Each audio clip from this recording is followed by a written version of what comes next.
Hi, good evening. Welcome to the first of the two July Somerville Historic Preservation Commission meetings. It is July 16th, 6:48 p.m., and I'd like to call this meeting to order.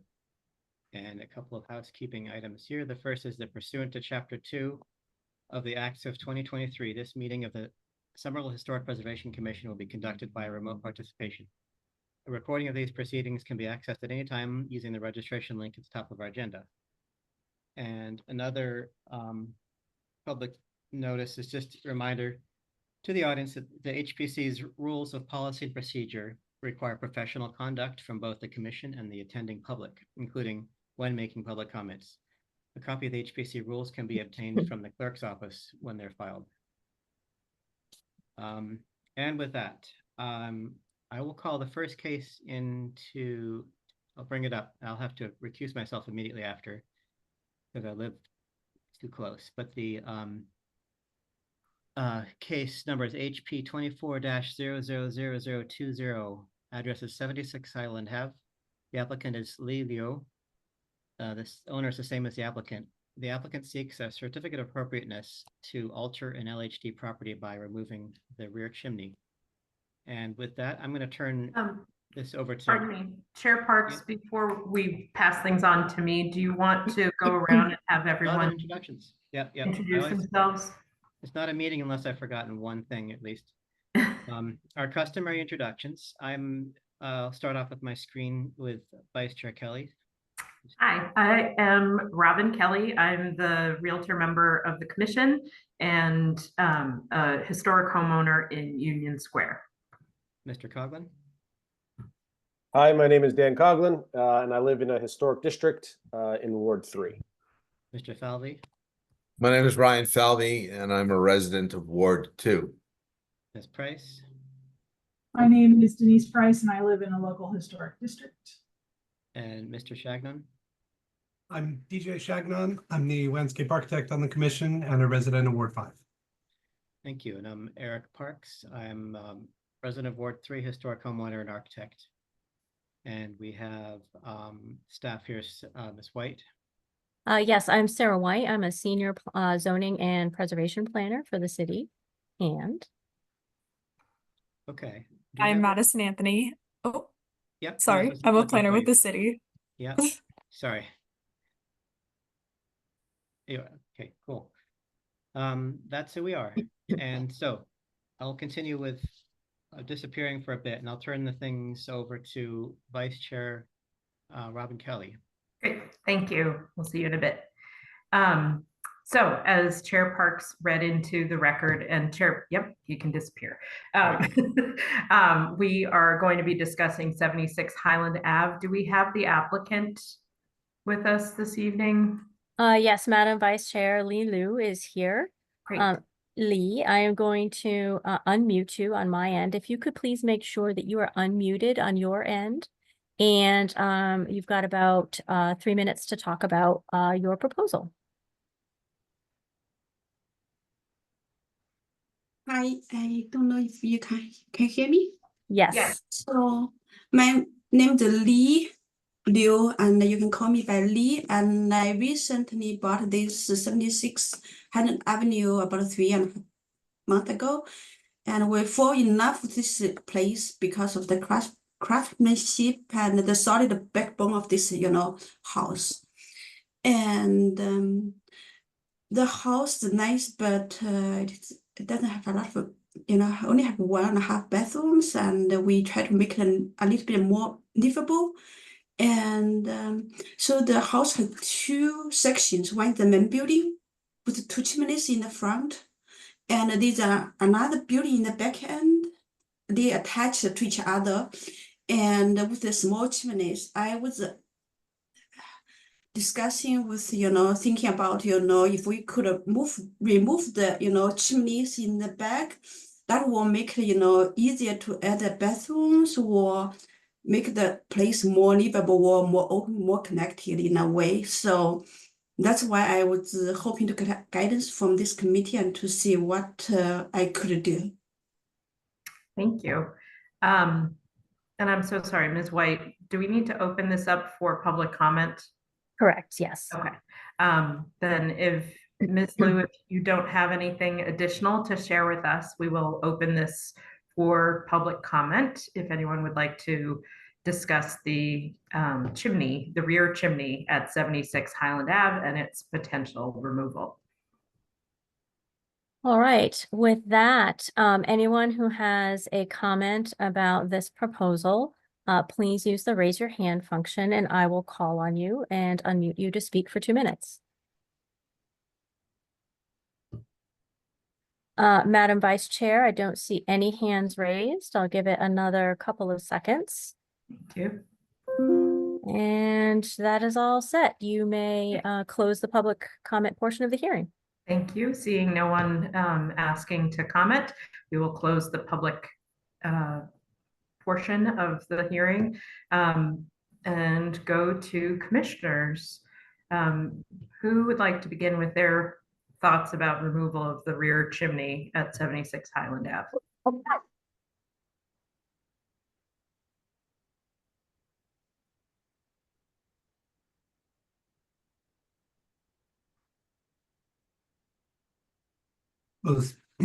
I can go first. I feel like, as was pointed out in the staff report, the chimneys are one of the features that I believe was called out on the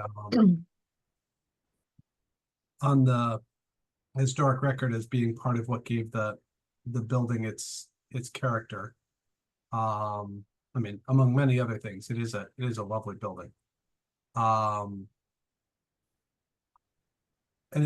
it feels like, I think there's the possibility that a lot of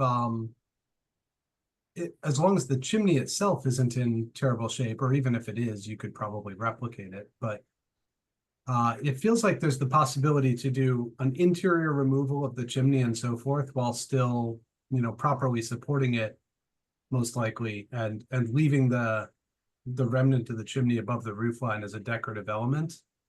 I do feel like that brick chimney with its chimney pots on top definitely is part of the overall impression of the house, and it would be a shame to see it go if there is structurally a way to keep it. Thank you. Mr. Coughlin or Mr. Falvey are both unmuted. I don't know which of you would like to speak first. Mr. Coughlin? Sure. Yeah, I agree with DJ. Again, reading the staff report, it says that wherever possible, original masonry and mortar should be retained. I think the chimney, obviously, as part of the roof and as part of the decorative elements, constitutes something that should be saved because it's integral to the architectural and period design of the building. I also agree with DJ that if there was a way to support the chimney from the inside, so you could still remove a lot of the interior portions of it to create more space that the applicant is looking for, whether that's for a bathroom or whatever else. I think that is preferred over taking the entire thing out. Thank you. Sure. Mr. Falvey or Ms. Price? Yeah, I'd echo the sentiments that have been shared so far. And in particular, I'm looking at the picture that was taken from the side. I'm not quite sure what road that was, but it's on the side from Highland, and the chimney certainly stands out as like a prominent feature in the house. Or at least I believe so when looking at it, and I think it adds character to it, as part of the story and the history of that house. So I think it would be concerning to lose that. And, if there is a way to be able to support that from the roof line and, retain the look that way, I certainly think that would be something worth looking into and exploring, because I can appreciate if it's not functioning, the desire to pick up some space internally from not having that take up so much space. But I think it would be a real loss to, for the, what's the original look of that building. And I think it adds a lot of character to it. Done. Thank you, Mr. Falvey. Ms. Price? I do agree with the comments that have been made. Oh, you just muted.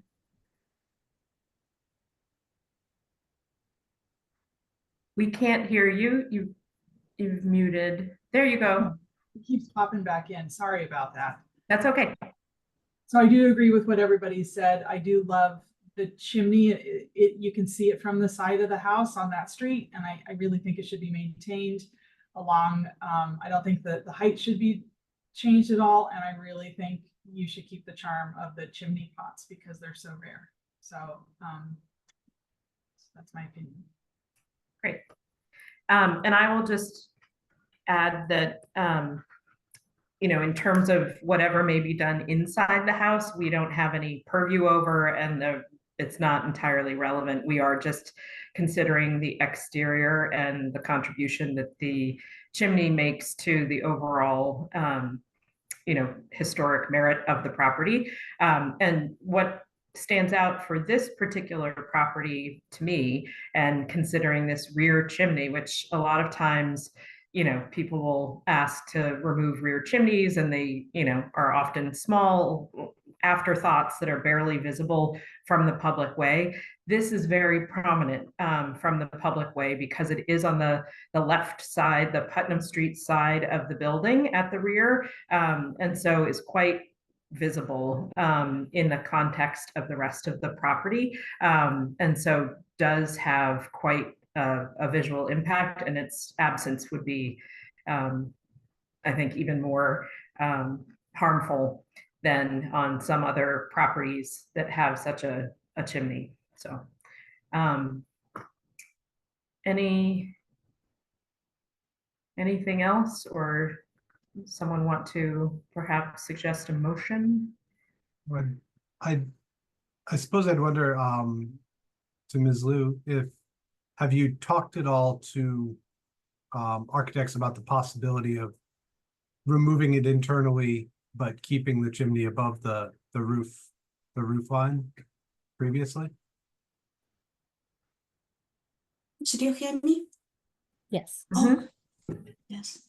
And yeah, thank you for the comment. I agree. It's looks very nice, and I know these are possibilities. I looked at previous cases that you could do it that one. And I just recently noticed, I've been learning all the time about the historical house and what you can do, what you cannot do. And we will think about, you know, that way, and to, you know, and I know there's another property, they proposed the similar things that was approved by the committee. So we probably will discuss with my architect about doing something similar, and I'll ask for his, you know, advice about what's the best way to move forward, to think about other ways to get around. But I appreciate the inputs and appreciate this opportunity to talk. And thank you so much. Well, we haven't yet voted, so please don't leave us. Mr. Stagnon just wanted to ask you that one piece. Is there anything else that anyone would like to mention or discuss or ask? So I think, to clarify, my intention in asking that was if it was something that the applicant hadn't previously considered. You know, it occasionally turns out that for some reason, structurally speaking, it can't easily be saved above the roof line or something like that, or there may be something about it we don't know. And if it hadn't been explored, I guess I am open, personally at least, to the idea of simply continuing the discussion without a what can we do that, in order to give them time to explore whether they even want to continue with the application to remove it, I suppose. Before we were to act on it. Sure. Madam Vice Chair, through you. So if you were to continue a case, it does need to be continued to a specific date in the future, Okay. legally. So, if you were to deny this request, there's nothing, and if you were to deny this request, there's nothing that prevents the applicant from coming back again with the same request after talking to Okay. an architect. So it's different from zoning, whereas if something is denied, if a zoning proposal is denied, if a zoning project is denied, then you can't come back with that same proposal for 2 years unless you do what's called a repetitive petition. But this historic works very differently. So if you were to deny it, you could deny it and note in your decision, because I would have to write up the decision. Sure. That with the proviso that the applicant work with architects to determine the feasibility of retaining the stack above the roof line while removing the interior stack. I don't see why that's necessary, because it's not relevant to whether or not the chimney needs That's to fair. remain in place. Yeah. So no property owner, historic property owner such as myself, has the right to say, oh no, but I must do X, Y, Z inside. Unless there's some hardship, or, I don't know if it's ADA accessibility or something that's really out of the ordinary, but I don't see that it's not relevant to the question as to whether the chimney is a significant, contributor to the property's character and historic condition. Yeah. So then through you, Madam Vice Chair, what we could do then is make sure that in the decision, it is noted that a denial does not preclude an applicant from coming back again. Because the important thing about that is that I think the applicant needs to understand that, but also ISD needs to understand that too. And coming back for what exactly? Because if we've determined that it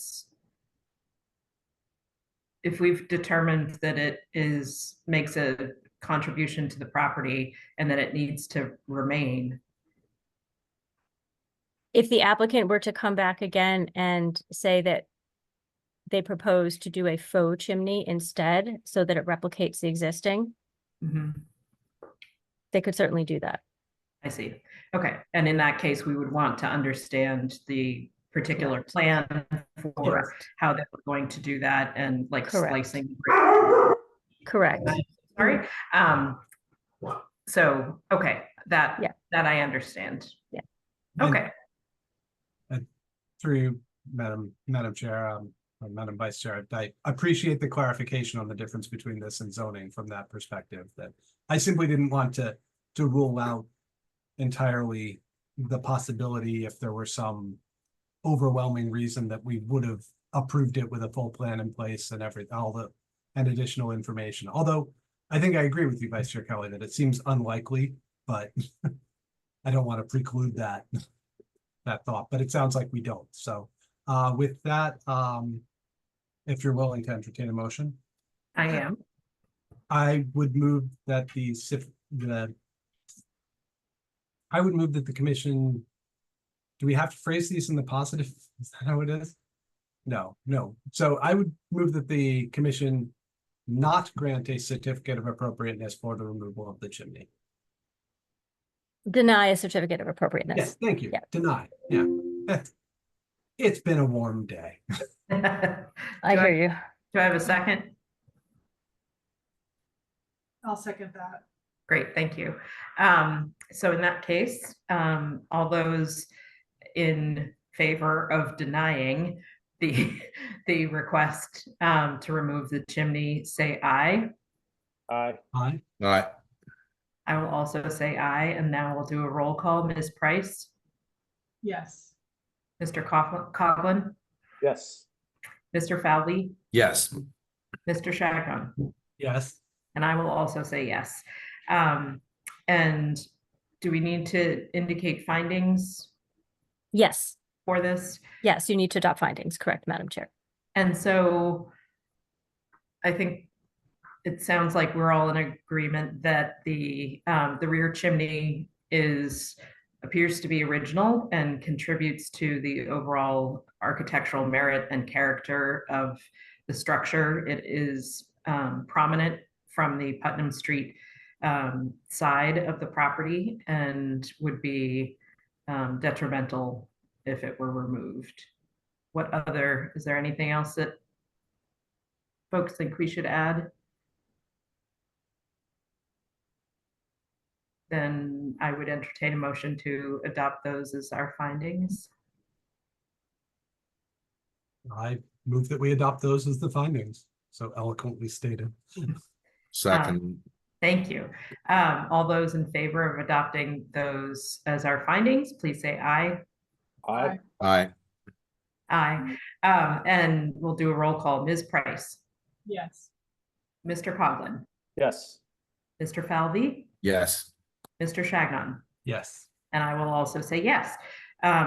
Thank you very much, Ms. Liu, and we wish you great success with your work in the house. I had an opportunity to tour it while it was on the market, and it is a very, very special property. It's lovely, and I hope you enjoy your time with it and the project, and that you will be able to find a workaround for what you hope to do with the property in spite of our decision this evening that the chimney must remain. Thank you so much for the input and the comment and suggestions. And things this house require a lot of additional projects to be taken to have the water issue from up to bottom. So I will come back with other proposals and get advice input from this committee, maybe quite a few times. They are going to. Thank you. Please Thank do. you so much. Thank you. Have a good evening. You too. Bye-bye. Bye.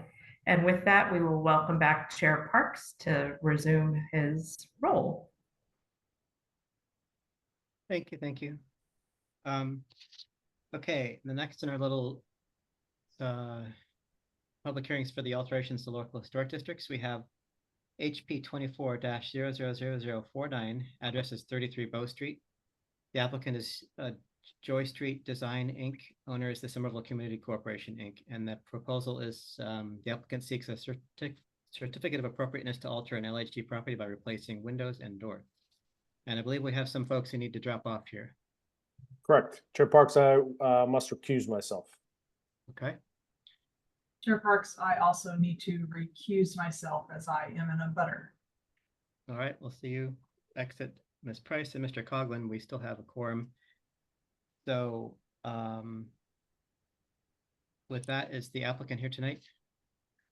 Yes, Mr. Chairman, the applicant is here, and representing the applicant team is Treya Laraya. I hope I really pronounced that okay. I'm so sorry if I did not. Very close. Thank you. I try. So I permitted her to panelist so that she can share her screen and go over the details of the proposal encompassed in the staff report. Yes, good evening. My name is Treya Laraya. I'm with Joy Street Design on behalf of Somerville Community Corporation. Just a little bit about this property. 33 Bow Street is located outside Union Square on the corner of Bow Street and Wesley Park within the Bow Street Historic District. The play card on the building indicates that the Richmond, as the building was formerly known, has been placed on the National Register of Historic Places by the U.S. Department of the Interior. It was constructed in 1892 in the Queen Anne style wood frame construction. It is a 4-story mixed-use building comprised of 18 units of affordable housing and 1 commercial space at the ground level. What we are proposing to do is to replace the windows, storefronts, and exterior doors. The design intent is to keep the character as it has been. A little more about the replacement of the existing windows. We propose to replace all existing windows with new windows. The existing wood windows are to be replaced with new simulated divided light wood windows with internal spacers and trapezoidal muntins. Light patterns of the existing, new light patterns shall match the existing window units. The existing wood windows are single pane glass with surface applied aluminum storm window systems that are not historically accurate.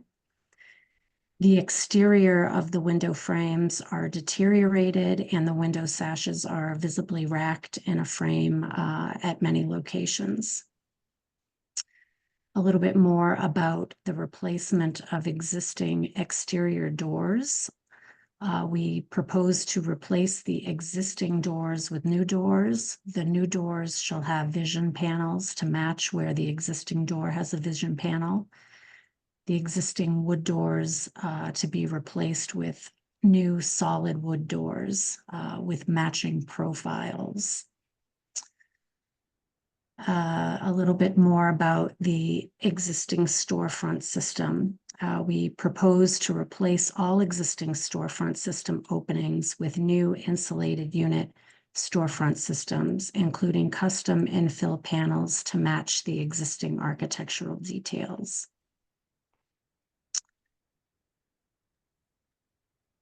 Excuse me, if I could, Mr. Chairman, could I ask a question? Trey, do you have visuals that you can show? I do have many visuals, and I can start with I an bet you image do. of the existing building. The host has disabled participant screen sharing, so if someone could enable me, I can pull up some imagery. Let me see. 1 second, I don't. Let me ask one of my colleagues. Madison, if you're there, are you able to help Atreya share her screen? Yes. I could make you a co-host and you should be able to, if that's okay. Sure. But then we're going to kick you out immediately after.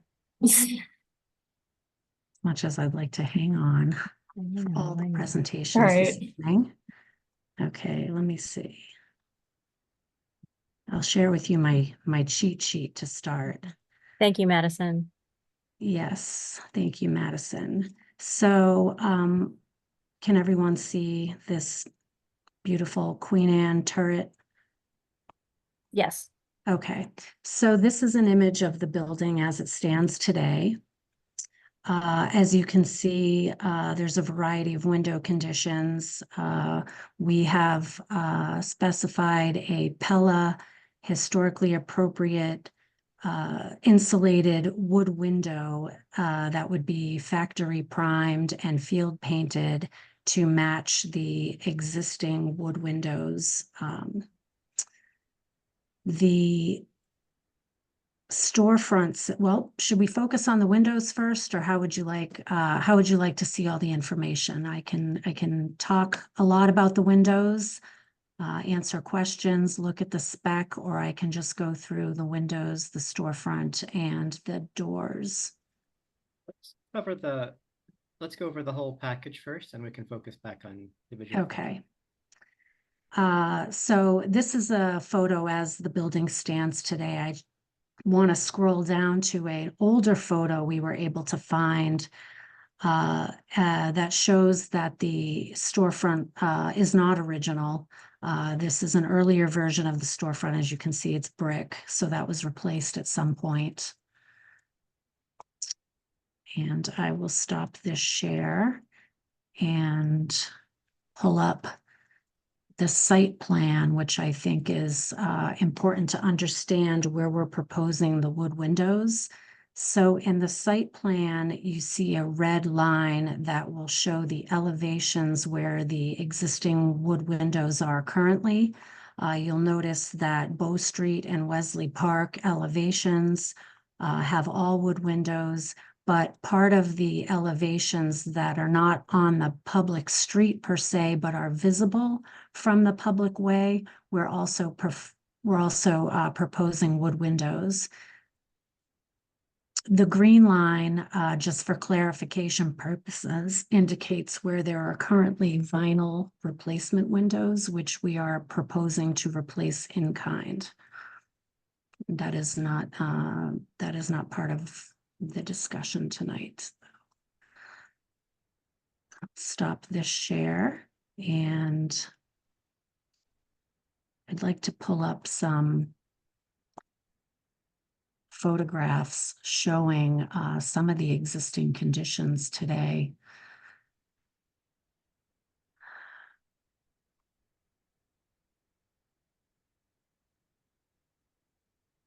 Can everyone see this photograph?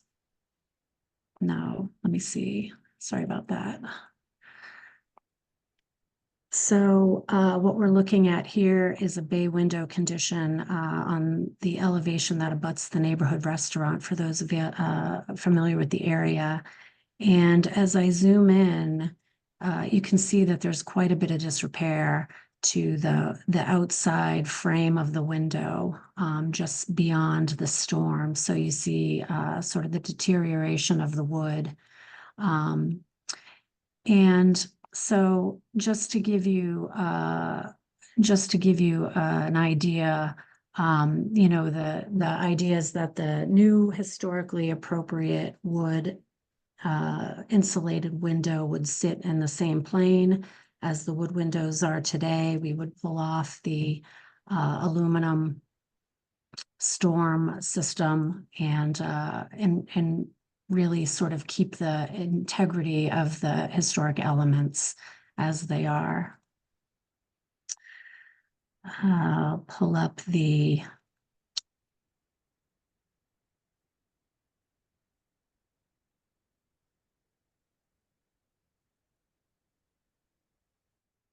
apologize, I'm just looking for the next thing.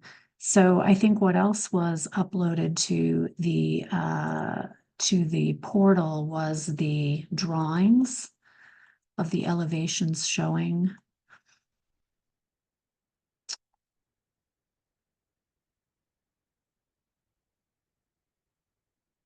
Where we've indicated in red are the proposed wood window locations.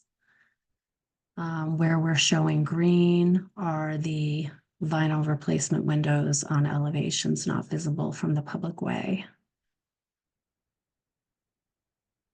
So as you can see, all street-facing windows would be the wood.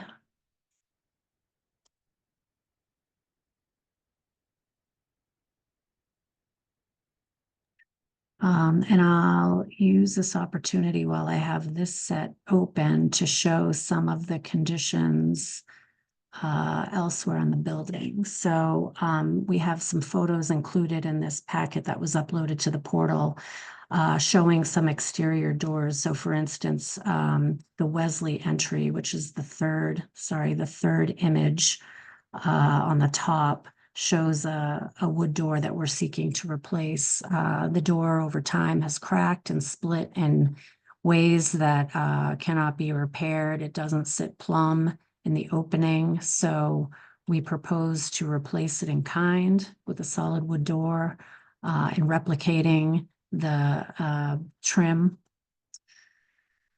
You'll see the second row, there's an image. It's sort of cut off at the bottom. I apologize for that. It's an image of a steel door that I understand is not in the purview of this committee, but the intent is to replace that in kind.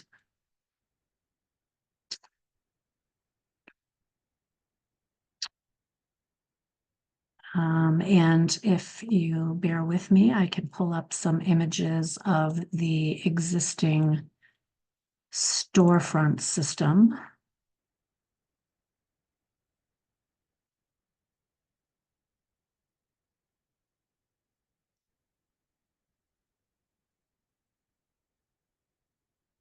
So the storefront system, again, is not original to the building. It's an aluminum storefront with infill panels. And we propose going back with a Conair aluminum system that is custom colored to match what we'll do for the trim elsewhere on the building, and with a custom panel to match the existing trim.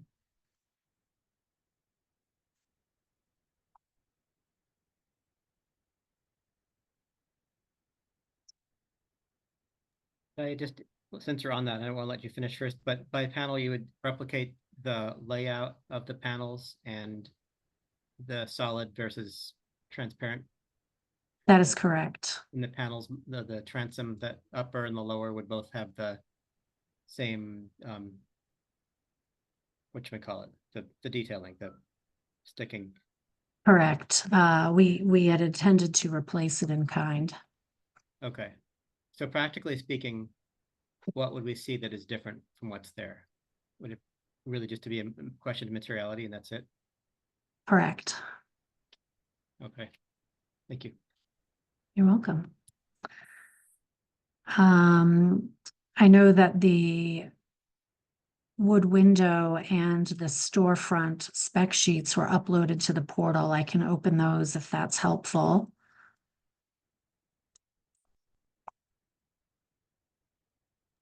On the windows, do you have any really close-up shots of one from the inside or elsewhere? I went by today just to see what sort of wood windows, and they're too far away. I couldn't really see up from the sidewalk of any detail. They're admittedly difficult to see with the storms covering them, but let me see if I can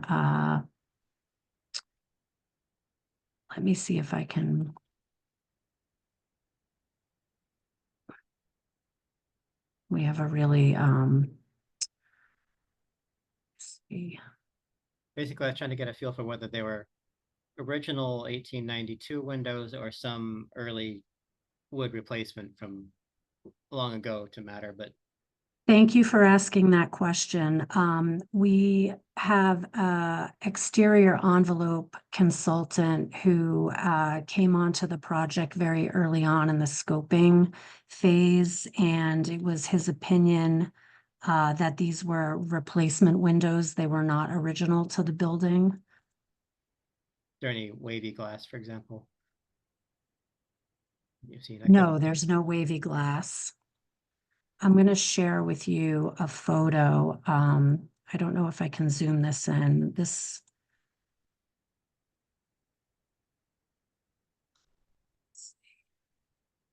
Trying to get as close up as I can.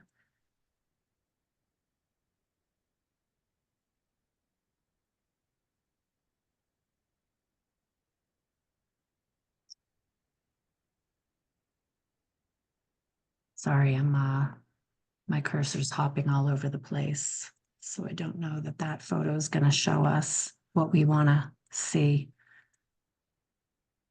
Okay, well, you could push on and we'll come back to that when we go over things individually.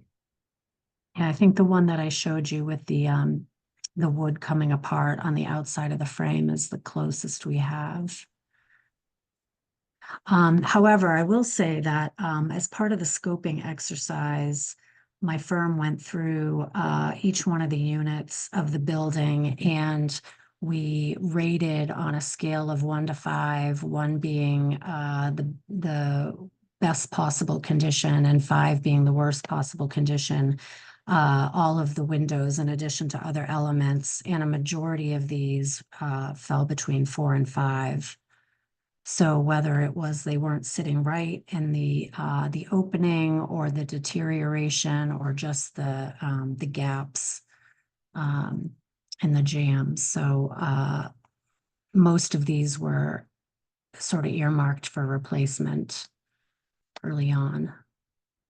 Wait, 4 and 5 being the best condition or the worst? The worst. Okay.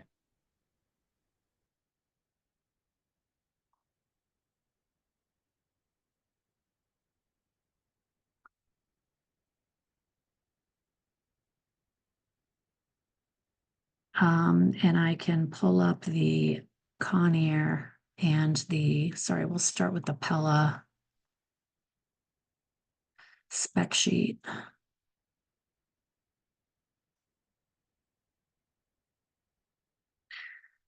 So we're looking at the traditional wood window. As you can see here, we're showing a 6/6, but in fact, the light arrangement would be in kind. So many of these are 2/2. The little windows on the bay, the sides of the bay, are actually not divided light, simply double hung. So the intent would be to replace in kind, showing the OG exterior with the OG interior muntin. This would be a pine window that is factory primed and field painted.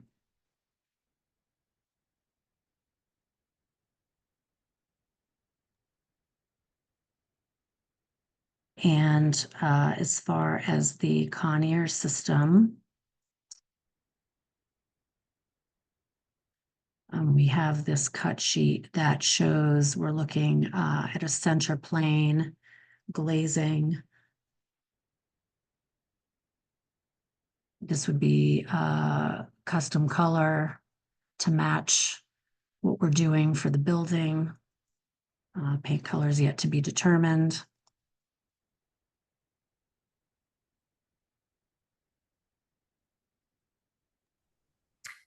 Will And the, with that, I'm happy to take questions.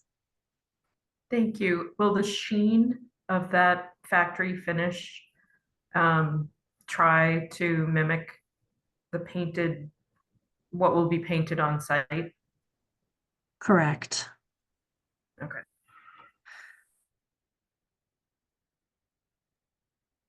I had a quick question. You mentioned replicating the existing divided light pattern in the windows. There are a handful of windows scattered around the building that seem to be 4/4s in a number of places. I'm looking at the south elevation from Bow Street. There's a few in the middle, including in some cases like the left hand of a pair of windows is a 4/4 and the right hand is a 2/2. And I'm wondering, is the intent simply to, in all cases, match which one is there? I wonder whether, some of that is different eras of replacement, or whether we have a few really old ones that would have, I imagine when it was built, whatever the divided light pattern was, they were all of the same type. Presumably, I mean, with the exception, like you said, of the single paint, the 1/1 on the sides of the bays. I'm wondering, can you So see if my you- cursor? Yeah, if you scroll to the next page, I believe. That top left elevation, if you zoom in sort of toward the middle of that. Oh, I see where you mean. Yeah, there's a few of those scattered around. The only reason I noticed it actually is that in one of the photos that you had earlier happened to show a 4/4. And when you commented that they were all 2/2, I thought, wait a moment. So I started looking at the elevations. And it looks like whoever in your office did the elevations did a very good job of capturing the exact existing conditions. Yeah, that's Mhm. funny. Okay. I'm glad you pointed that out. The intent has been consistently to replace in kind, but I think there is an argument to be made that perhaps these are later replacement windows that seem a little out of place, and maybe the better goal is to replace them 2/2 in this instance. But I'd be interested to hear what the panel's feedback is about that. So I'm wondering whether what we're seeing in the photos and what may have informed the elevations are the storm windows in sort of mid position, so that the lines of the storm windows are looking as though they may be Muntins, but they're not. It looks to me in the photo, as if we were looking at an actual. I'll try to figure out which photo it was so that Tria can scroll back to it. Give me a moment. Yeah, and I guarantee we have a photo of this location on the building that Yeah. I can Okay. refer to. So if you look at the page of photos that has the porch soffits on it, Yes. I mean, this is a different spot with a 4/4, but I think it's up to the sheets. Excuse me, if I On could, page 8, is there a sheet number or a page number that you could reference? Yeah, I am looking at A011, A011. I'm looking at a photograph that in our packet is on page 8 out of 18. Okay. And it's showing the Bow Street side of the building. Yeah. And what I'm seeing, it looks to me that anything that's looking like additional muntins is just, they're just storm windows. Niches. Well, it's, yeah, so if we look on, I think this is the one. I mean, regardless, I Here's think the that next one we down. would want everything to be Yeah. consistent, because there's exactly, that's where I was going with it. It's- reason to retain. Yeah. I was thinking the following page, actually, I believe. I think this is this middle photo where my cursor is where we're talking about.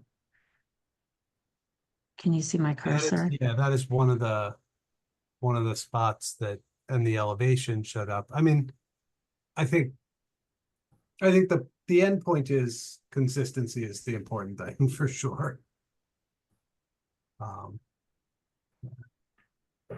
It's, I guess, if there's any historical evidence on what the original windows would have been, but that would be tough to tell. 2/2 would be at this point, early 1890s is what they're up to at that point for this kind of building. Yeah. Uh, Yes, probably the 4/4s, if they exist at all, or later ones. Mr. Chairman, may I ask a question and offer a thought? Sure.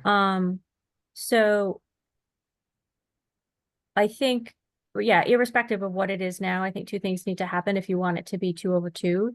We would note that that those main, for lack of a better term right now, because it's so hot and so late, that I would say like regular sized windows would be 2/2.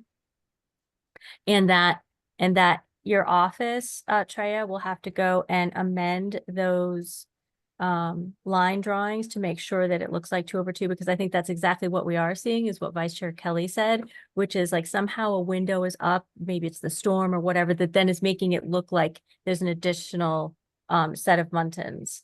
But whatever it is, if you have this showing as 4/4 and you turn that into ISD, they're going to make you put in a 4/4, and that's not what we want. So we want to make sure that your line drawings are corrected to reflect what the commission wants to see. And I think one more thing that I would note is that I think somebody, and I don't know who, said that they were all 2/2 for the rest of them, but in fact, those narrow windows on Yeah. the sides of each bay are 1/1. So we would want to make sure, and correct me if I'm wrong, Commission, that those also remain 1/1, because they're so narrow, Yeah. they wouldn't have been 2/2. Yes. Okay. Um, The other question I had was just as a point of clarification, the bay-shaped porches that are on the Wesley Street side. Yes, The front of those with the big arches, do those even have glass in them? Are you proposing anything there, or?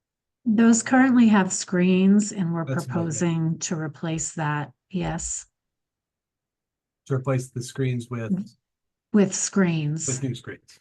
Okay, yes. but you'd match the same divided pattern and all that jazz, yeah. Correct. Makes Before sense. if you're wrapped up with your initial presentation, we ought to probably jump Oh. to public comment before we delve into a deeper discussion of things. I think we should take a public comment at this point. Okay, Mr. Chairman, through you, if there is anyone who would like to make a public comment, please use the raise your hand function. I will unmute you and make sure that you're unmuted on your end. You have a 2-minute limit to your public comment. And Madison, can I ask you to share your screen so that you can show the countdown timer, please?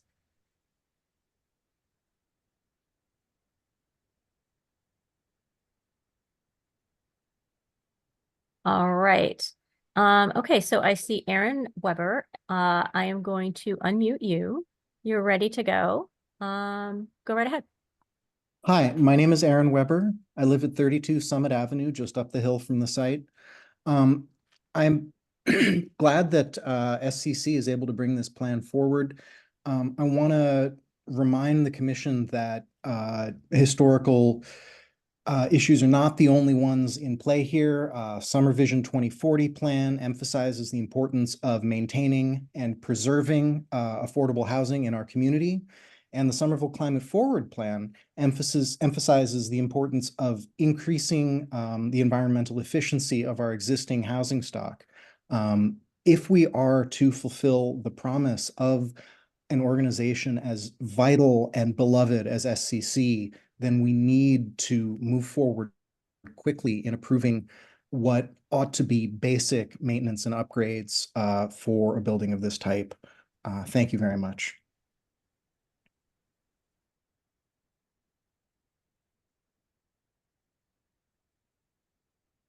All right, and the next person with a raised hand is Li Lu.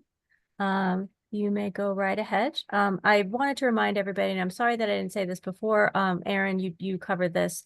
Please state your name and address for the public record. Okay, Thank go you. right ahead. Yes. So I'm Lee. I was, I just presented the, I'm the owner of 76 Highland Avenue, as you know, and we're also looking at it because the windows we have is also, drafting and it's leaking from top to bottom and not in great conditions, and it's super expensive to. Excuse me, go ahead. To repair or replace, and I would like to see some, very constructive comments and suggestions from this committee, and to see what's the ways that make it relatively affordable, but to preserve the, historical, features and the pretty of the historical buildings. And I would really, I think this is going to be very informative for me, and I would really like to hear some constructive and helpful advice from the committee or commissions that to help us, the historical owners, to make the place more livable and not, become bankrupt. Thanks. Thank you. All right, anybody else have a comment to make? Let's see, we have Susan Ayers, and Susan, I am going to, oops, goodness gracious, sorry, I just unmuted the wrong person. Everybody keeps, the thing with Zoom is like, once people like go in and out of the meeting, the whole like list of attendees like shifts all over the place. So Susan, my apologies. I think you're unmuted, so why don't you go right ahead? Hi, I'm Susan Ayers and I own the property at 30 Summit Avenue. I have just a simple question, which is for these homes that are in historic neighborhoods, why isn't there a list, or is there a list of approved windows that could match up with existing windows or historic windows, so that each time window replacements and whatever come up before the commission, it wouldn't have to come up before the commission, because you would have an approved list of windows from certain manufacturers for certain time periods. I'm thinking about years ago when we replaced windows before this was an issue. It seems to me it would save everybody a lot of time and energy. Thank you. Well, we can answer that after we're done with the comment. Just keep everything orderly. All right, anyone else have a comment? Please use the raise your hand function. Don't see anyone else, so you are free to close the public comment portion of this particular case, Mr. Chairman. Okay, I'll close the public comment portion of this case. And we don't really keep, to answer that last question, we don't really keep a list of approved windows. It's technically by our guidelines. It's not you're supposed to keep your windows, and we have windows that are generally acceptable alternates when we've determined that they can be replaced. So I don't think it's so simple as just come in and pick the window, whatever series window, and go with it. But I don't think we really keep in a list. Do we have anything in there that of approved things? It's not really something we've done. Mr. Chairman, through you, no, we often look at, similar properties. Not, obviously not all properties are the same, right? And different periods of houses, it is possible that you would have, different types of windows in the same period of house. So what we, do look at, is we definitely look to see, what sort of windows were used on other houses. If a case is coming before you, if they're similar enough, we might mention those to you, but, the windows change so much from the manufacturers and their specs change, that it's impossible to keep up with the list of, what is an appropriate window, other than the number of lights over the number of lights, and that wood is preferred or aluminum clad, those types of things, which are in the guidelines. But yeah, the part of the challenge is they change so much, and, there's so many windows out there that to actually be able to go through and analyze and assess all of them, within reason, and to give it the due diligence it deserves, it's an undertaking that unfortunately we don't have the bandwidth to do. But the comment is certainly appreciated for what Ms. Ayers had to say. And with respect to windows, it's a little bit, the windows, for example, if you take these single pane windows and you restore them hypothetically and weather strip them, and you have a good exterior storm, I don't know what the state of these storms is as far as their weather stripping. The studies I've seen show that them performing not quite as good, but pretty close to the realm of certainly the vinyl windows that would be replacing there.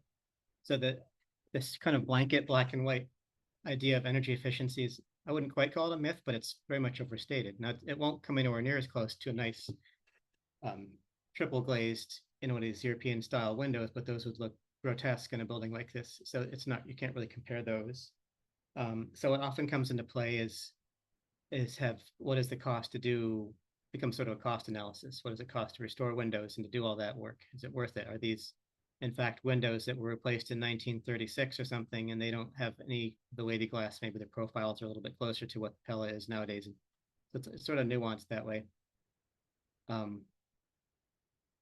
think that was my only little window comment, but do you all want to just sort of go through? So we have like three main elements. We have the windows, we have the doors, and we have the storefront. You just want to kind of go through them individually?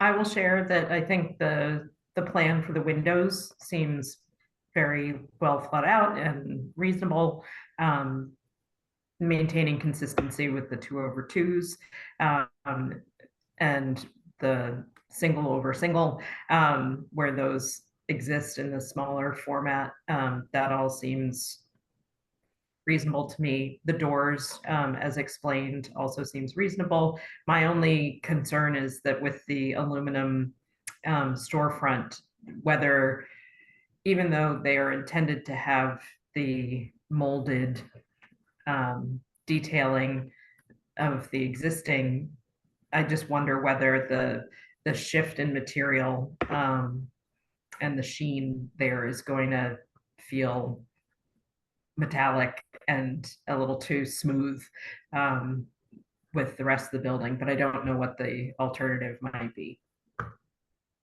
So that's my only concern, but I don't know what the resolution or solution would be to make that better.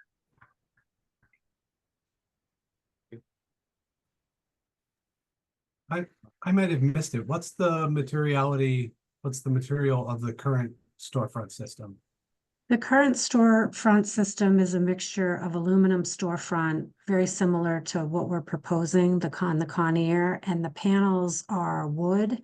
Okay. And what we're proposing to go back with is the Conyar aluminum system with a metal infill panel. However, there will be wood trim applied to it, and it would be finished with a powder coat finish or something that would match the same sheen as what we're intending to do in other areas of the building. So, what you're seeing today in the aluminum storefront system that is there currently is a very dull paint. And I don't mean dull as in unexciting, I mean it as in sheen. So I think it's achievable because it's already up. It's just a matter of, creating an infill panel with a similar material in combination with the wood.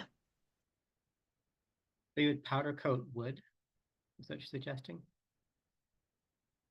The aluminum storefront paint finish would be a low luster sheen is what we're proposing, But the panels would be insulated metal panels set, with applied wood trim. and you would then paint the panel and the trim together or something to make it Correct. Or, homogeneous? yes, Okay. no, not homogenized, but Work maybe it's together. two different colors, but whatever the color array ends up Oh, being. right, it's a multicolored thing, okay. Correct. And we should also keep in mind that this entire thing was made up by the previous, I don't even sure how long it's been in your hands, but at some point this was a brick, rather nasty looking brick storefront. So we're seeing somebody's artistic thought of what this would have looked like in the day. And those diamond patterns and all that were just sort of added. It looks nice. I like it. It's worthwhile to keep it, but it's not like we're necessarily being historically accurate by keeping certain proportions of some of the detailing. On the windows, so the trap we get into is that generally speaking, you're not supposed to replace the original wood windows unless they're so far gone that you have to go through heroics to fix them up. What I like about this is when I was on the what is the side street, Bow Street and Wesley Park. Wesley Park. Yes, when you go up that, I actually saw some vinyl windows facing that street on the street level too. So I like the idea of unifying that. I am of the opinion that these windows were, just from what I can see, are not original. I didn't see any sign of wavy glass and all that.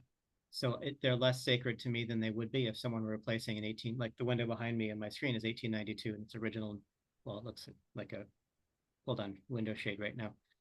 But so I think in the interest of homogenizing, I keep using that word, but unifying the facade there, I'd be more okay with it, and recognizing that you as the owner are not necessarily in a position to go and dump a bunch of money into restoring these windows every 30 years or something. To speak to one of the callers' comments about that. So the doors, I think, so it sounds like you're planning to reproduce what's there with metal and applied moldings. So that would look the same, practically speaking, you'd matching existing. And the vinyl windows where you're proposing to replace them are on the least, either completely invisible from a public way or very, very minimally visible in the back side facing the neighborhood restaurant. That is correct. I'm sort of coming around to being okay with this. The Pella window in general, I think as reproductions go, is better than some. I seem to recall that they have slightly better daylight profiles of the bottom rail and the side rails, but we don't, did you do an analysis of that where you put side by side of the existing and the proposed? I did not. I can't speak for the project manager in my office who is not able to attend the meeting tonight. Okay. But from what I'm seeing in the cut sheet, the square edge profile is at least very similar, and the OG itself on the exterior, on the interior Muntin. Anyway, But again, we don't believe these to be original windows, so we believe that this window is close to historically representative as we can get. And the intent is to just keep it as it has been.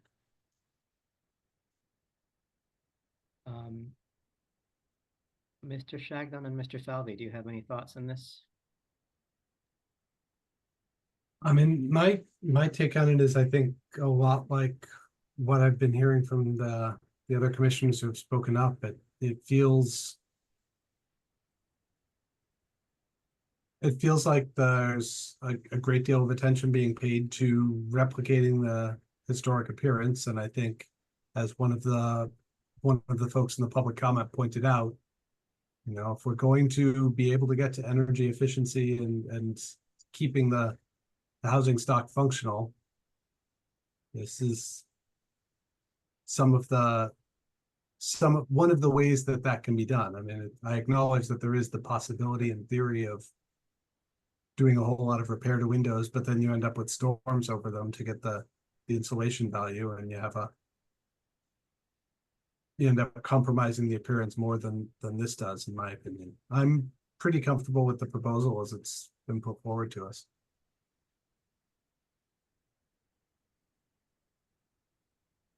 How about you, Ryan? Yeah, I'm fine with the proposal. I mean, I greatly appreciate the time that you and others in your firm have spent. This is a big property, obviously, and it's a significant property in that neighborhood, and it looks as though you folks have put a lot of thought into what you wanted to achieve here, and it's certainly a comprehensive plan that I think was well thought out in all elements. And so I appreciate that. I think it shows the seriousness in which you folks approach the task, and I would certainly support that. I can't think of any particular area where I'd noodle something or I'm concerned about something. Thank you. Right. And the other folks are off camera, so yeah, and the window thing is really the only thing, because I would certainly in other contexts want you to keep them or restore them. But I think that the number of them, and the fact that I don't think that they date to the beginning of the house, what you're proposing is a wood window that will be painted. I could be okay with that. You have a lot of wood repair going on just from the photos. You've got a big project ahead of you, or somebody does.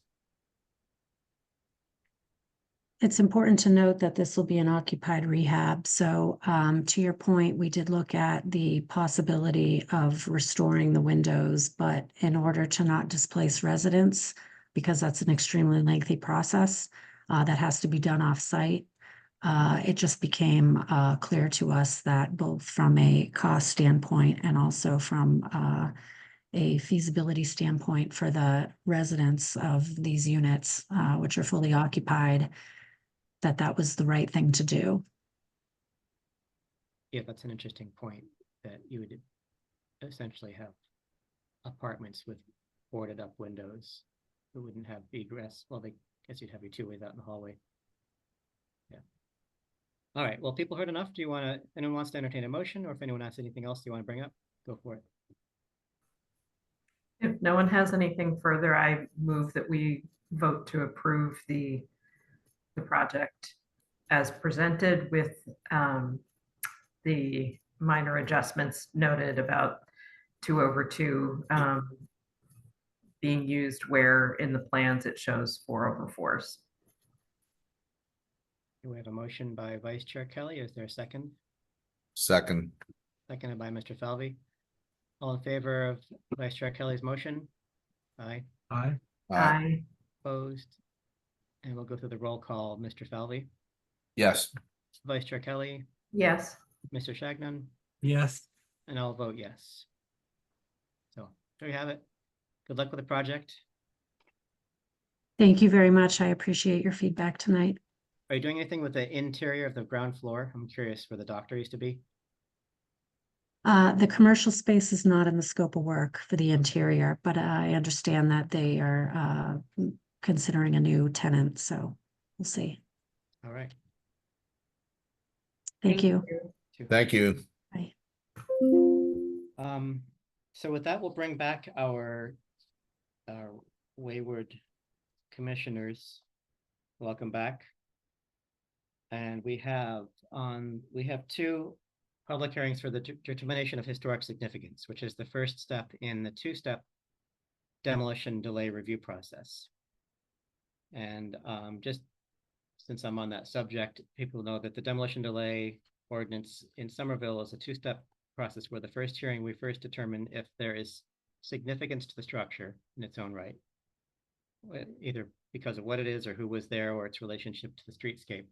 If we vote no, then that's it. If we vote yes, then it comes back for another public hearing in which we review that and we take into consideration the condition of it and sort of like the assessment of whether it's better that to be preserved or not, or whether other reasons would dictate that in spite of its significance, it shouldn't be preserved.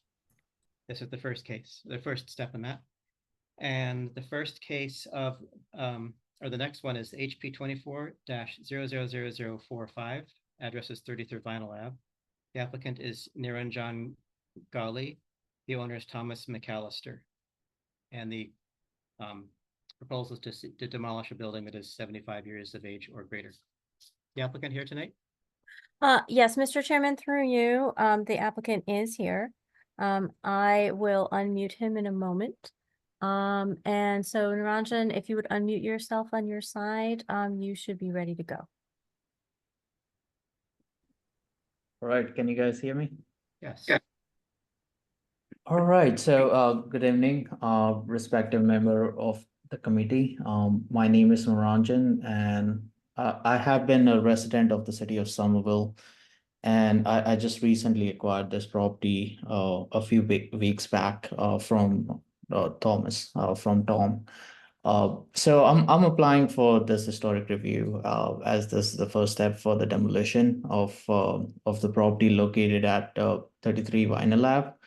The property is old. It's in a rough shape, but I did recognize that there's a mansard style structure which goes with the streetscape, with the neighborhood that it is in. And I do plan to replicate, that if we, when we do the new building, is to, have a mansard style structure in place that would kind of, go with the streetscape and the whole neighborhood. But just looking at the property condition and just structurally, and we just feel like it makes practical and a viable sense to demo it and build something which aligns much more with the city of Somerville goal. So with that, I would have you guys comment or on this case. Thank you. Thank you. The next, we usually solicit the public comment. So if anybody, member of the public, want to speak up, staff will unmute you. Sure. Any members of the public would like to make a comment about this proposal, please raise your hand. Please provide your name and address for the record. And Madison, if you could come on and set the 2-minute timer, you will have 2 minutes to make your comment. So the first person with their hand raised is Susan Ayers. And Susan, you are unmuted and may go ahead. Hi, I'm Susan Ayers, and I'm at 30 Summit Ave, and I can look out my window right now and see Tom's house. My concern is what would be the scope of their project if they're demoing it, going to demolish it. I share a probably 10 or 11 foot retaining wall with that property. And my foundation is probably just a foot back from the retaining wall. It's very tight. And I would be very concerned about whatever construction might be going on that site could have serious implications for the stability of my foundation and our residents. So I don't know what else to comment on at this point, but I'm very eager to understand the process that's going forward, to be able to stay informed about the size and the scope and the and the look of whatever is being proposed, because it is a big lot with a falling down garage on it. And there's a lot of room, and I know people can cram a lot onto our little Somerville properties if they are committed to doing so. So thank you.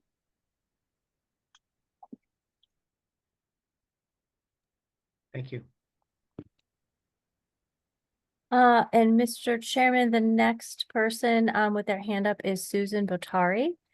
Susan, if you would please provide your say your name and address for the record. I have unmuted you and you may go ahead. Hi, my name is Susan Batari, and I live across the street at 38 Vinyl Avenue. And I would just like to duplicate what the previous Susan has said. We don't know what the scope of the project is. As you can see from, I don't know if there has been design submitted, but it has very intricate historical designs on the front of the house that we'd like to see preserved. And being directly across the street, we are also concerned with the size and scope of the project, where we haven't seen any plans, and what the disruption to the neighborhood would be. Thank you. Thanks. All right, and then the next person with their hand up is Aaron Weber. Susan, actually, could you please lower your, oh, I've got it, I've lowered your hand. Aaron Weber, Aaron, I will unmute you, and the same routine, name and address for the record, please. Hi, my name is Aaron Weber. I live at 32 Summit Avenue. I'm a direct abutter of the parcel as well. I'm not particularly concerned about, I know that this hearing is specifically about the historical nature of the building. There are a lot of buildings in the neighborhood that were built post-Civil War with the division of the vinyl estate. It's got some cute details, but I'm not especially concerned about the historical nature of the building. I do hope that the applicant remains in touch with the neighbors to discuss more details about the proposal as it goes forward. And honestly, that's really all I have to say about it. Thank you very much. Thank you. All right, Mr. Chairman, I do not see any other hands raised. I'll look one more time, and that is it. You may close the public comment portion of this particular case. Okay, I closed the public comment portion of this case. And Mr. Chairman, through you, if at any point you'd like me to address the question of design submitted and, you know, construction and things like that, as staff, I'm happy to go into that and, you know, purview and whatnot, so that those folks have some answer. Yeah, I feel like I was just going to give my standard. Feel free to correct me, but at this point, we don't have a design, and we're not really allowed to consider this proposal in the context of any particular other design. It's really just a one-way shot of this building. Is it significant or not? I don't know. Do we have anything at this point? Mr. Chairman, through you. So for the folks that asked about that, no, we don't have any designs that have been proposed at this point. So when somebody comes in for demolition review of a building, that's really the first indication that anybody pretty much has in the neighborhood that something might be going on at this property. If after the Historic Preservation Commission's process is over, depending on their vote tonight, I'm sure heard the chair say that if they vote that the building is historically significant, then there's another hearing as to whether or not this property should receive the demolition delay of 18 months. If going forward, this applicant proposes a building a principal structure with a backyard cottage, and he meets all zoning requirements, because of the way this property is zoned as neighborhood residence. If he meets all zoning requirements, then he just gets a building permit from the Inspectional Services Department. They don't have a notification process. They're not legally required to notify anybody of new construction that meets all zoning regulations. As long as it, excuse me, so they don't have to notify anybody of that new construction going on. What they do have to notify abutters of, and they work with the applicant on this, is when the physical demolition of the property occurs. And then you'll be notified of that. We don't know, we never know in the city, like what the construction timeline is going to be, when somebody starts a construction process. We don't know what sort of problems they're going to run into, financing, et cetera. So that tends to be something that we're very in the dark about, and that's not something that we ever would know. If this were a property whereby the applicant, sorry, if this were to be a proposal in the future whereby the applicant needs a variance to do the construction, then a variance is something that would require a public hearing in front of the Zoning Board of Appeals. And a public hearing is always noticed in the paper, and also abutters within a 300-foot radius receive a legal notification. But because we don't know what's being proposed at this point, we don't know, if Mr. Gawley would need a variance or multiple variances or none at all. So what we refer to as by right projects, meaning those that totally comply with the zoning code and, that totally comply with the zoning code and don't require any sort of public hearing for any reason, then there's no additional notification process to abutters. But it is something that you can certainly contact the Inspectional Services Department about to see if anything has been filed for a building permit.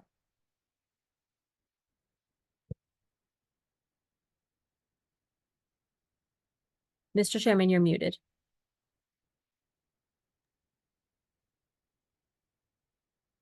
Thank you.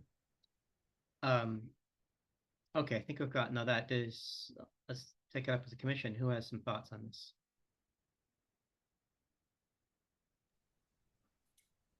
I'll share. Can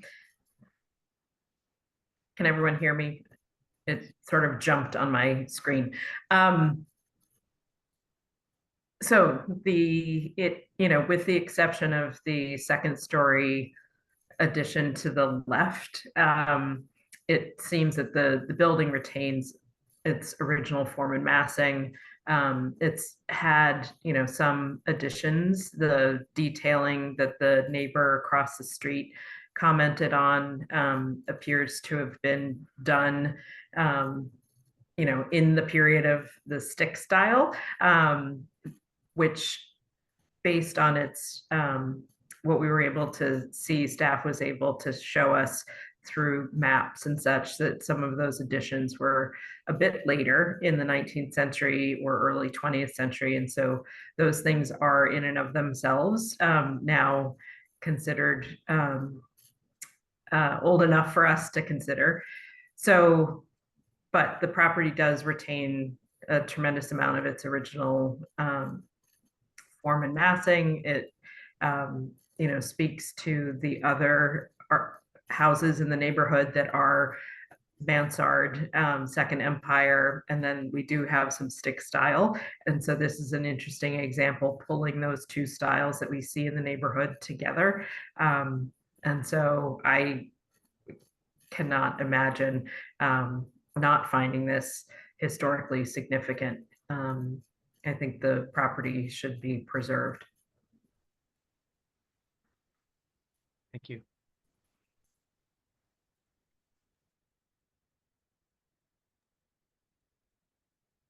I think I would concur with what Vice Chair Kelly said for the most part. To which I think I'd also add that just the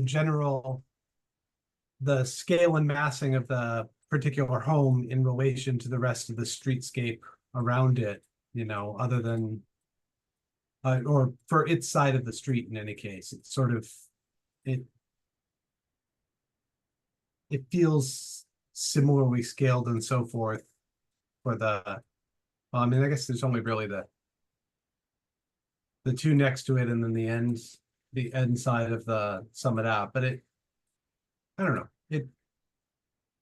it feels like it's fitting into the overall pattern of things, fairly well for that stretch of the street. In addition to retaining its own form and massing and being that interesting blend of architectural styles that Vice Chair Kelly mentioned.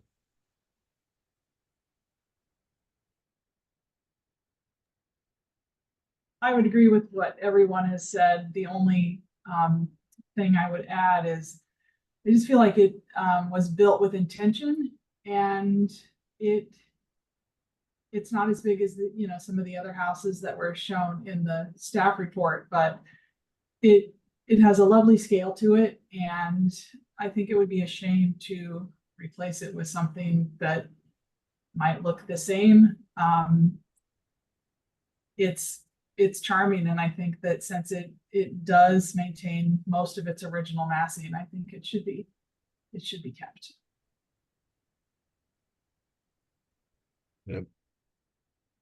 I support the comments that I've heard too, and as Ms. Price said, I think it has a nice look to it. I think it is charming, and I think it would be a loss to take it down. So I certainly support looking at it as significant and preserving. Done. I have nothing to add. And I would say also, actually, as someone who's lived up the street but not close enough to be in a butter apparently for 25 years, it's a structure that always catches your eye as you walk by it as being just kind of quirky and like, wow, that's some really kind of interesting detail. And it's needed paint ever since I've known the place, so it's just been kind of crumbling. So at this stage, I concur that it has enough significance architecturally to at least kick it to the next stage of this process. If no one has any other comments, then I move that we vote to find the property historically significant. To a motion by Vice Chair Kelly. Is there a second? I'll second that. Seconded by Mr. Shagnon. All in favor? Aye. Aye. Do a roll call. Mr. Falvey, Yes. Mr. Shagnon, Yes. Mr. Coughlin, Yes. Ms. Price, Yes. Vice Chair Kelly. Yes. I'll vote yes. And then we need to follow up with some findings. And I think what I'm hearing is it has to do with the, I don't say unique, because unique technically means there's only one of them, although it is pretty much unique in its pairing of Second Empire and stick style, like some of that stuff going on there. But it's its role in the streetscape is just continuing some of the other houses of that vintage.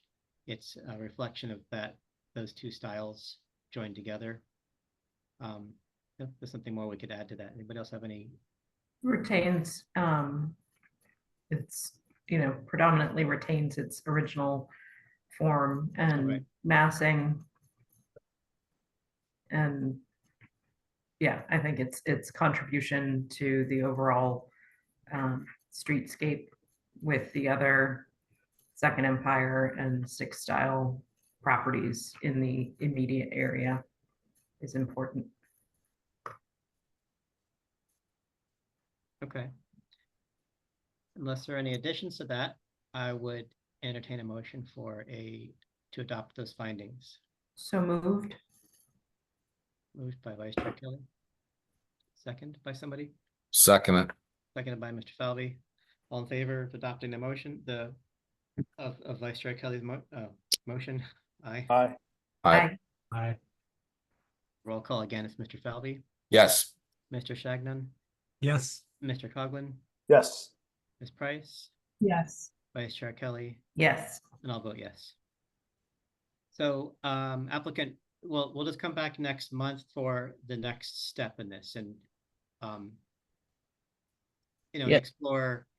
You indicated in your presentation that you're open to keep retaining. I mean, I don't want to get ahead of ourselves, but this is a dynamic process, and very Absolutely. often when places do get perfectly preserved, if we take it to that state, it ends well before 18 months go by coming up with an acceptable alternative.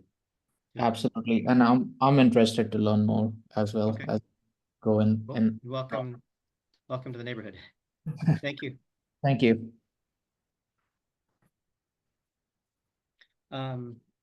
We have one case left tonight, and that is can't see anymore. HP 24-000047. Address is 60 Bonaire Street. The applicant is LaCourte Holdings LLC. The owner is Mahbub Rizkallah. The project is the demolition of a building constructed a minimum of 75 years ago. Is the applicant here tonight? Mr. Chairman, yes, a representative for the applicant is here this evening through you. It's Nick Assermelli. Nick, I'm going to unmute you and you would please give your name and address for the record as well. That'd be great. Go ahead, Nick. Can you hear me? Yes. Yes. Okay, my name is Nick Assermelli. I work for LaCourte Realty as an operations manager, and I'm overseeing this project. The office is at 30 College Ave for LaCourte, but I actually reside over in the Newton Brighton corner of Oak Square. This project, the label that was given to in the listing, we actually don't want to demo the whole building. In our desire to bring this building fully into we're trying to make most of the 2022 MBTA Communities Act, where in the NR, anything within a half mile of the train station is allowed to have to be a 3-family. Sorry, if I could, sorry, Nick. And so, Mr. Chairman, Nick, at this point, we don't talk about what the future plans are for the property. Just, is there something wrong with the building, that type of thing? Okay. So I was just trying to paint the pictures. Our goal is not to demo this building, even though that's what we're here. The description was given when we put this in. We just are going to be over 50% of the facade in order to bring the building into the current zoning to allow us to do the most with the building as we can. That includes in the rear, there's a porch that was a third porch that was added that was then closed in, and we want to remove that to bring it to the 48-foot mark, which is what the NR allows for the depth of a zoning building.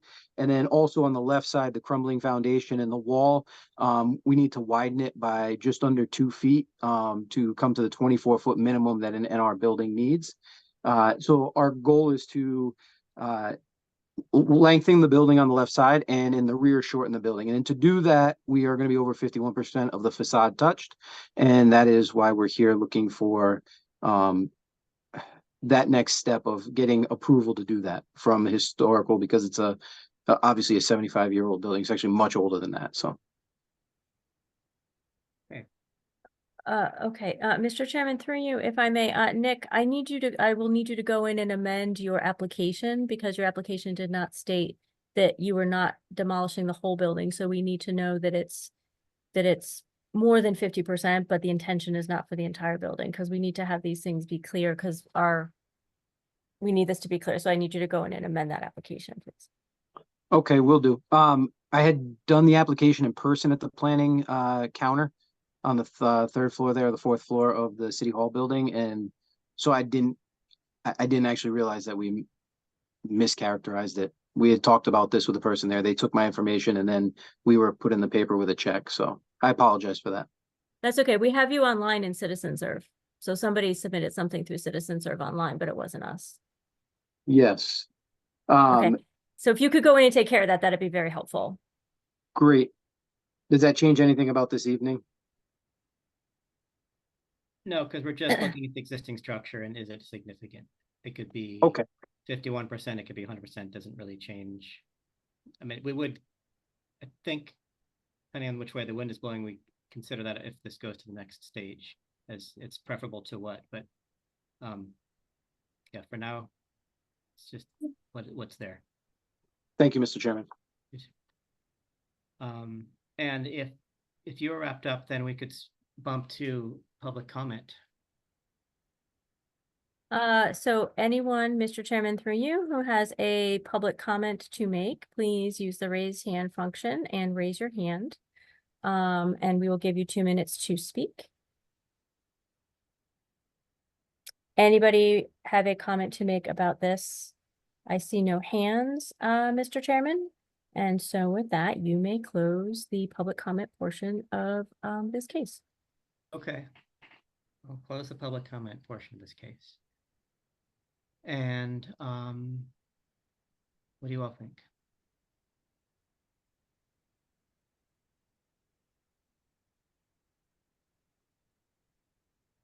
I will share that I think that the property, it's very clearly a house of a particular vintage. It retains its original form and massing, location on the lot, and just the proportions and the roof design and angles, and which is mirrored in many, many properties in the immediate sort of adjacent streets.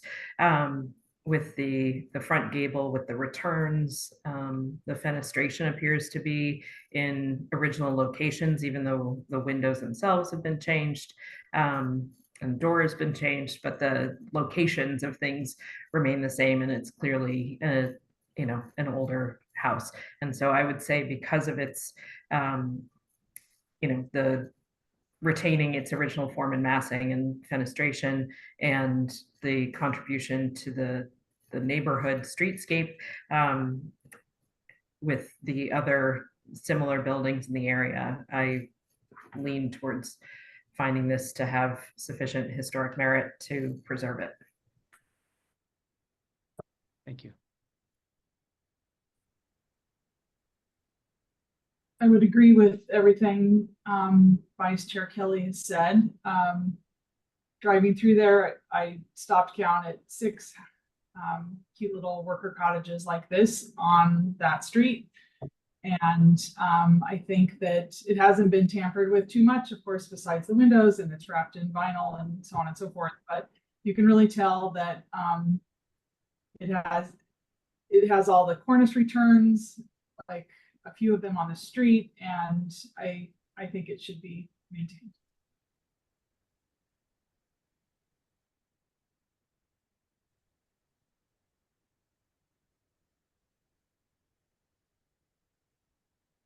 Yeah, I think I would concur, at least as far as significance goes. I think it retains enough of its architectural and, massing and detailing and so forth to rise to the level of significance at the very least.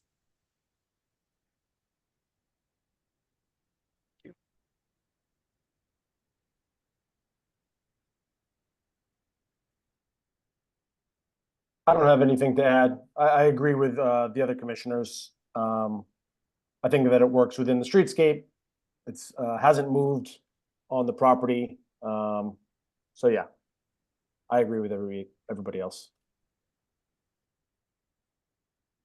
Put me on the list. I would concur with that. It's funny how when you look at these places and they're wrapped in vinyl and the replacement windows, which is pretty common for things, you can look at them and take it two ways. Like, but this one has enough of the presence, like the eaves are heavy, and you can really imagine exactly the way it was if someone were to just take that off and stick the brackets back on, or whatever there was originally. So I would at least kick that forward as to significance. And I'm also kind of amused looking at the map, the Hopkins map, 1874, that I realized this is where my great-great-grandmother lived across the street back. It's now McGrath Highway, but thank you for showing me this map. Huh. Funny. Richards. Okay. So I think we've heard from everybody. If there's nothing else to come up, we could go for a motion. I move that we vote to find the property historically significant. Okay. Is there a second? I will second that. Okay, all in favor of the motion? A yes vote is to find the project historically significant. Say aye. Aye. Aye. Aye. Opposed? We'll do the roll call so I get my screen back. Mr. Falvey, Yes. Mr. Shagnon, Yes. Mr. Coughlin, Yes. Ms. Price, Yes. Vice Chair Kelly, Yes. And I'll vote yes. And findings, I think we could summarize what we've already stated about original form is intact. It's part of a pair of similar structures side by side. Typical of its streetscape for the time period. It's anything else? Basic stuff. Yeah. But a motion then. I move that we vote to adopt those as our findings. Second that. Okay, motion by Vice Chair Kelly, seconded by Mr. Falvey. All in favor? Aye. Opposed? The roll call, Mr. Falvey, Yes. Mr. Shagnon, Yes. Mr. Coughlin, Yes. Ms. Price, Yes. Vice Chair Kelly, Yes. and I'll vote yes.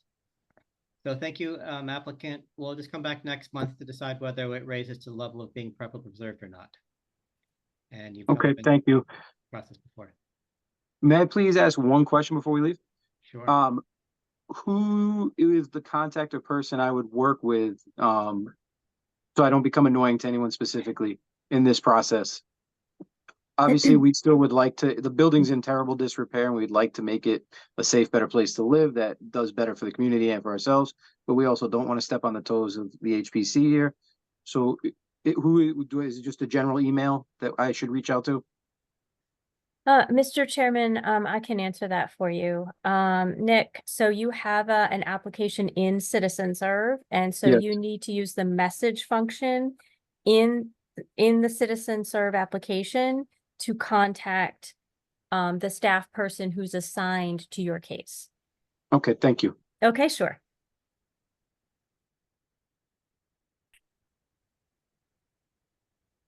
See, I'm in an unair conditioned room here, so I'm beginning to fade. Yeah. Okay, so that's everything. Other business. We have on our agenda Summer Nova. And probably is there at my request. So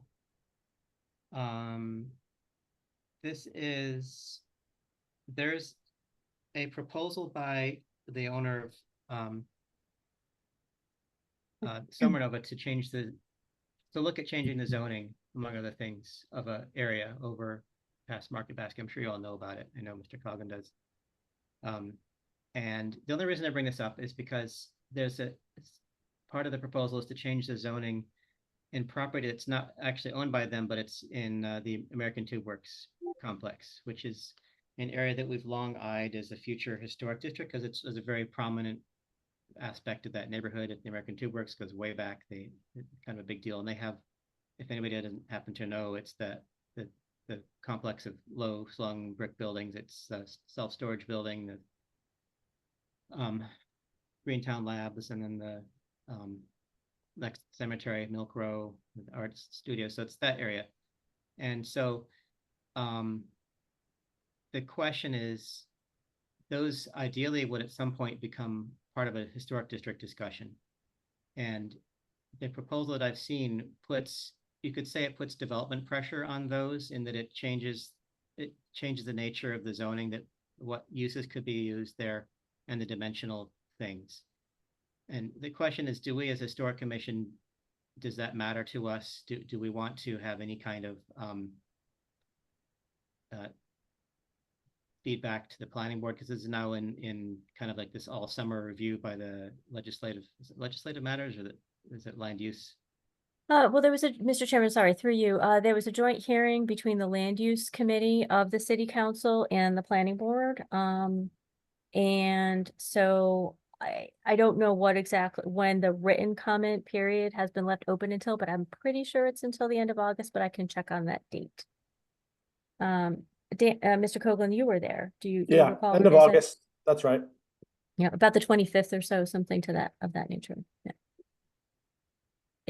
Ish. I'll find the exact date.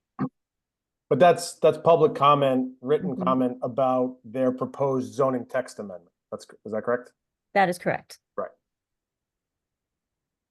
So it's not an immediate, I mean, we meet every 2 weeks unless there's a pause, but I guess I'm bringing it up so we can just kind of think about it. Maybe we bring it up at the next meeting. I also need to disclose that I'm a I am a tenant of a landlord who is a tenant of the applicant for that process. So it's been determined it's not an official conflict of interest, but I need to disclose that. So I'd certainly want that known.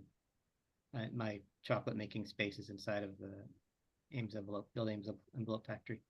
So how long would that process take? How long would it, I mean, to make that, the old Tube Works buildings, that, those 4 buildings, a historic district, is that something that can be done in a short amount of time, or is that a much longer process? Can it be done before basically the land use and everybody else has to make a determination on their zoning text amendment? No, no, it wouldn't be legally possible. So a report has to be submitted to the state, a preliminary study report has to be submitted to the state. And that's the first step, and which obviously would need to be written, but even let's say it had been written, which it hasn't been, the state legally has 60 days to review it and then provide an advisory response. And only after that 60 days could we have a public hearing on it, which is also required by law. And then it would be then sent to city council for a vote, because ultimately the city council is the one that makes the ultimate determination. There's certainly nothing that precludes, there's nothing that would preclude the commission from pursuing that even after, you know, the zoning changed, if it were to change. We don't know where things are going to land with that at this point. So would the idea be to retroactively make those buildings historic, or would it just be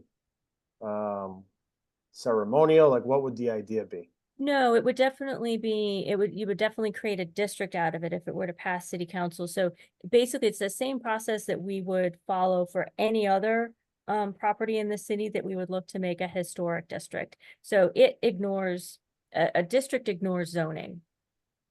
Right.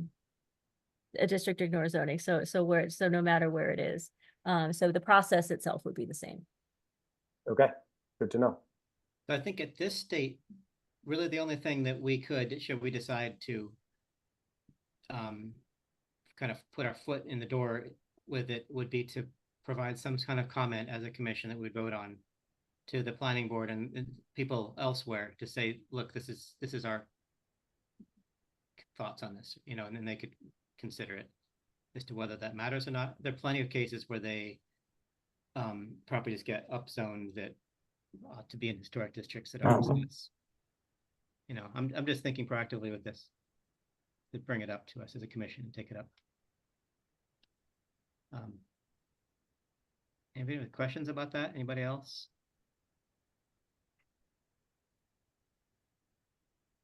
I mean, I for one would support the commission talking about and deciding whether or not we thought it was a good idea to propose those buildings as a historic district. Yeah. At the very least, I think a conversation would be good to have about those 4. It's 4 properties, right? It's the storage building, it's Greentown Labs, it's Milk Row, and whatever that building in front of Milk Row is on Somerville Ave. The one with the yoga studio upstairs. Correct. Yeah, and I think technically the Two Works actually owned there's a building way over on the other side of Market Basket. It's on Lake Street. It's like a tool company or something. It's I think that was part of the complex. And also there's a brick building on the other side of the little alley that separates Greentown, the two Greentown. 24 Dane? Yeah, I think so. That's sort of the beginning of the rise. That actually is owned by Sumernova, and that I think was part of the Two Works as well. So Their current plan for that is to preserve that building as is. Yeah. So anyway. And I'm not intending to weigh in on what I think of the zoning stuff here. I'm just kind of laying it out to our commission that this is a situation. If it's a concern of ours, we should advance that and at least get our comment out to the planning board and Little Alderman. All right, sorry. I agree with Dan. I think those are all significant properties, and I think it's certainly worth a conversation of this group on, you know, what the merits of that position would be. I think it would be a mistake not to take the time to to allocate some time to review that. I agree. I think it's incredibly important for those structures to be protected. Yeah. I can tell you, it was really sad to see what happened to that self-storage building back 5 or 6 years ago. It just like needlessly hacked the facade up for nothing other than to show off storage lockers. Yeah. That was a disgrace.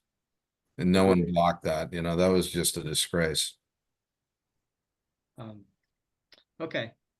Mr. Chairman, through you, could I make the suggestion that every member of this commission listen to, well, Mr. Coughlin was there, but listen to the recording of that joint hearing with the Land Use Committee, because you will see the presentation made by the proponent, right, of the zoning change. And then you'll also hear the public comment. So I think that each member of this commission needs to listen to that to understand what the proposal is, so that then that better informs the letter that you put together. Is that something that you can send to us a link? Even better. I'm going to ask my colleague, Stephen Carey. He's one of our planners who is here, and I'm sorry to put you on the spot, Steve, but since you are silly person still here, I am hoping that you can provide some information about where they might be able to access the recording of this meeting. Sure. I would be happy to, I'd be happy to send that link around if that'd be helpful. Thank you. That would be great. Sure. Okay. Thank you very much, Steve. I really appreciate it, because I knew that you would have it, and I don't have it at my fingertips. So Just a warning, it's like 3 hours at least. So A lot of the comment whole here. joint hearing did not end until after 11 at night. Yeah. Yeah. there were several That other staff was there for. items. There were several other items that made it go that long, but the Yeah. Summer Nova part was Mhm. was the first 3 hours of the meeting. So Yes. Yes. buckle up. Yes. Yes. Uh, Okay. I think that this is a good state to bring this to right now, and let's listen to that, and then reconvene next. Let's keep this on the agenda for our next meeting. We can take it further. If we need to vote on anything, we can do that. The next bit of other business is 224/226 Pearl Street. And maybe, Sarah, can you give us a little rundown of that? Sure. Mr. Chairman, through you, thank you very much. So 224/226 Pearl Street is basically like the last building left of the Kemp's Nuts factory. And the homeowners association, the condo association, a representative spoke with me about making it a local historic district. So I explained to him what was involved in doing it and what the regulations, are on a local historic district property. And their condo association voted that they want to become a local historic district. So I am bringing that to you to see if you all would be in agreement with pursuing this as a single building local historic district and starting that process.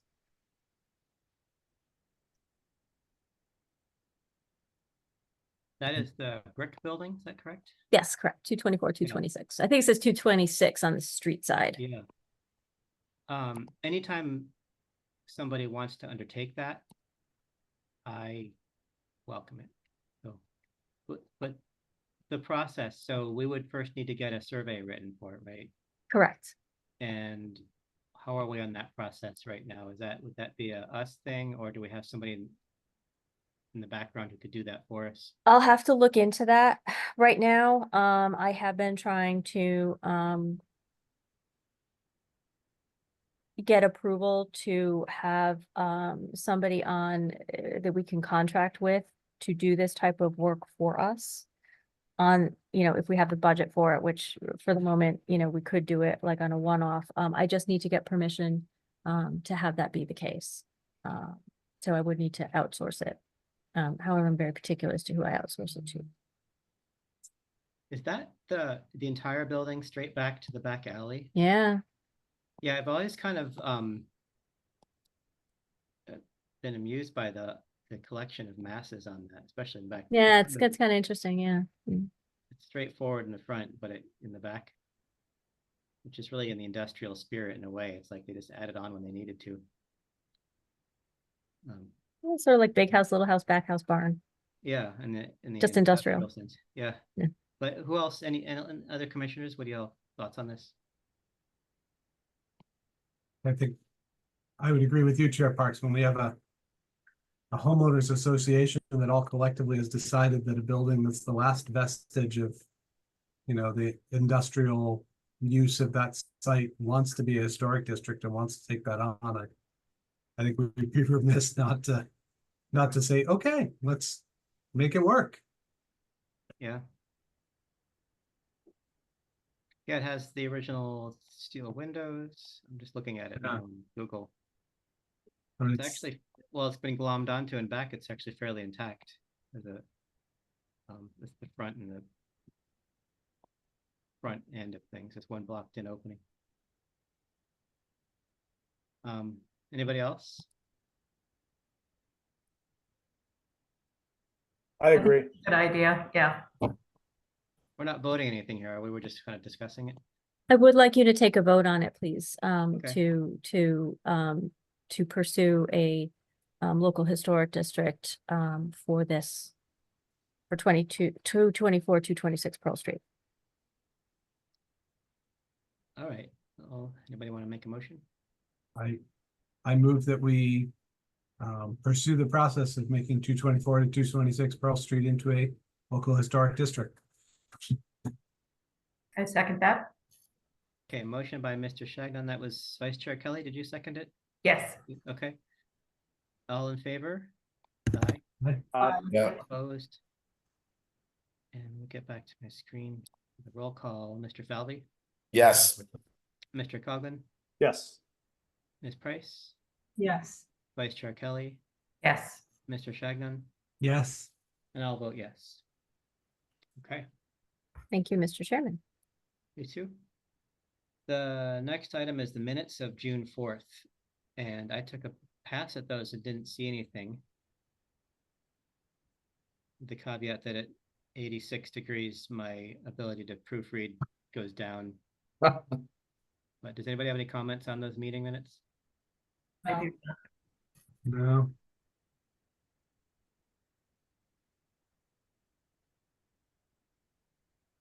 If not, then how about a motion to approve them?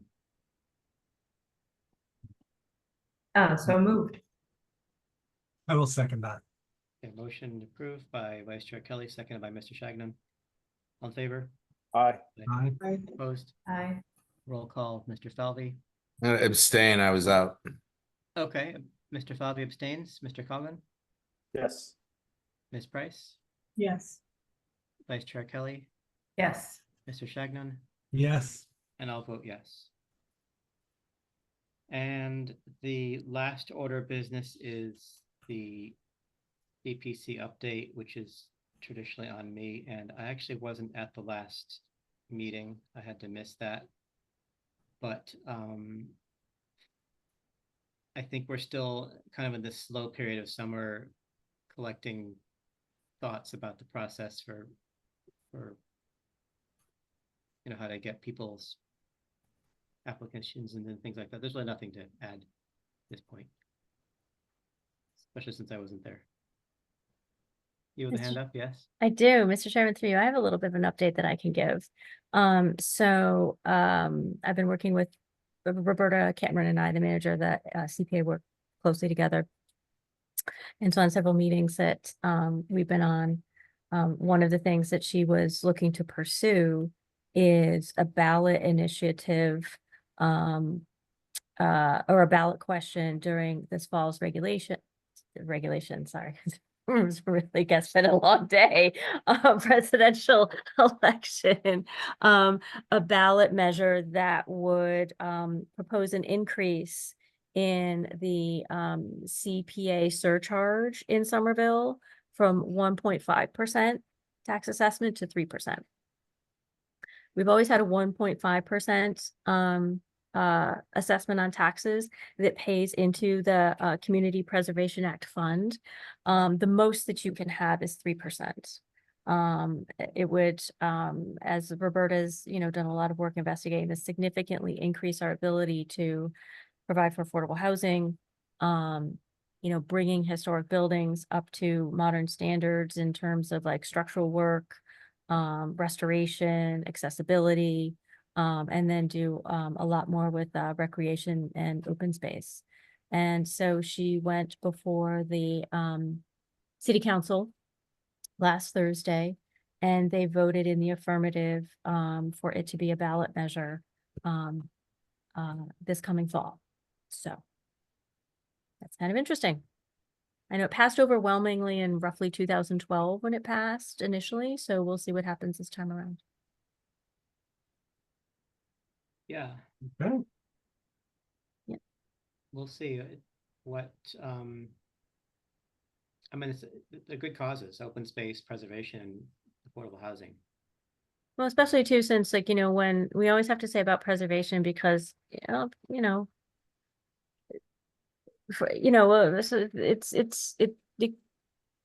it goes without saying that there are a lot of people that don't see preservation as being as worthy. And, everything has its own worth and value, and affordable housing is one of the biggest challenges that we have. But what I like to tell people is that there are a lot of historic preservation projects we have done that are helping out properties that house affordable housing renters and owners.